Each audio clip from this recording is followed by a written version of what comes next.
Yon mga idol, good morning sa mapagpalang araw sa ating lahat. Magbibigay lang tayo ng konting tips o kaalaman dito sa papalitadahin natin ng firewall. Ito nga palang firewall na to mababa lang naman ito. Kung ito kasi kaya namang tapusin ng isang araw na palitada to. Pero mas gusto nating magbigay ng kaunting kaalaman kung ano nga ba yung ginagawa natin proseso pagdating sa mga firewall na pinapalitadang ganito. Dito to pala sa pag-layout mga idol. Hindi na tayo siguro magbibigay ng tips kung paano mag-layout dahil basic din lang naman yung pag-layout nito lalo na sa mga batikan ng mga mason. Kaya na may ginagawa, maglalagay lang ng hulog kung ano yung pinakamanipis, kung nasaan yung manipis sa baba o sa taas ba. Pagka susukatin lang natin tong hulog papunta dun sa nylon. Yan na yun mga idol. Makukuha mo na yung hulog nya, yung pader kung saan yung may diferensya. Ito nga palang ginagawa natin idol sobrang init dito. Ang heat index ngayon na nararamdaman na sa lugar namin nasa 43, 44 mga ganyan. Nadadagdagan pa yung init dahil kahit na outdoor ito kulog pa rin dahil nakakulong ng pader. Kung napapansin natin yung pwesto ng pinagtatrabahoan natin sobrang liit ng lugar, kaya ang init pa rin talagang nararamdaman na sobra. Ganito talaga siguro ang mga idol pagka nagsisimula ng mag-uulan itong mga nakaraang araw. At kung napapansin nyo mga idol, itong ating palitada sinimulan natin sa baba.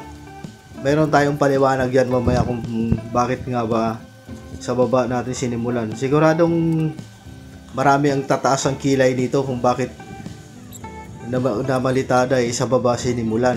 Pangkaraniwan naman talaga na nagsisimulang mamalitada sa taas. Ay papaliwanag natin mamaya idol pagka dito sa bandang dulo ng ating video na to kung bakit nga ba sa baba natin sinimulan. Sasabihin ng mga batikan dyan pagka sinimula natin sa baba ang palitada at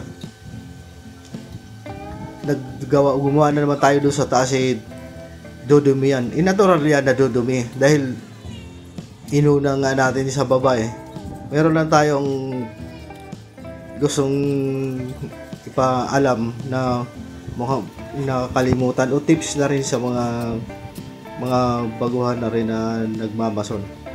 Matapos natin palitadahan, ayan, tinabas na natin yung sa taas. Pangkaraniwang ginagawa yan kahit na sa taas tayo magsimula. Yung laylayan yan tinatabas naman talaga para yung kasunod na palitada dyan maganda ang labat. Ito na mga idol, papaliwanag na natin kung bakit sa baba. Kasi pag firewall na ganito, pagdating ng araw, natural naman na yung ating palitada magkakrak yan. Magkakaroon ng crack sa init tsaka sa ulan.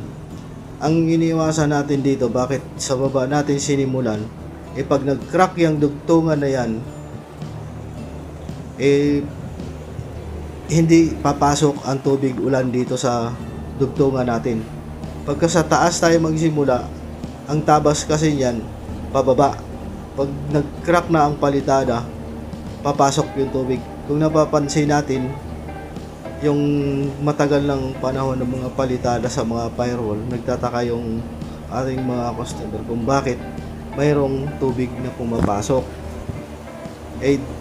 Diyan ang sinimulan yan. Kaya kailangan nila talaga ng magwa-waterproofing ng kanilang firewall. Ito ay prevention lang kung na hindi masyadong papasokin din naman yan pagdating ng araw. Ito, naglagay tayo ng butas sa ilalim dahil yun yung request ng ating customer kung lalagyan daw ng butas at para mayroong papasok na hangin doon sa loob. yun lang mga idol. Kunting kaalaman lang. Kaalaman na mukhang nakakalimutan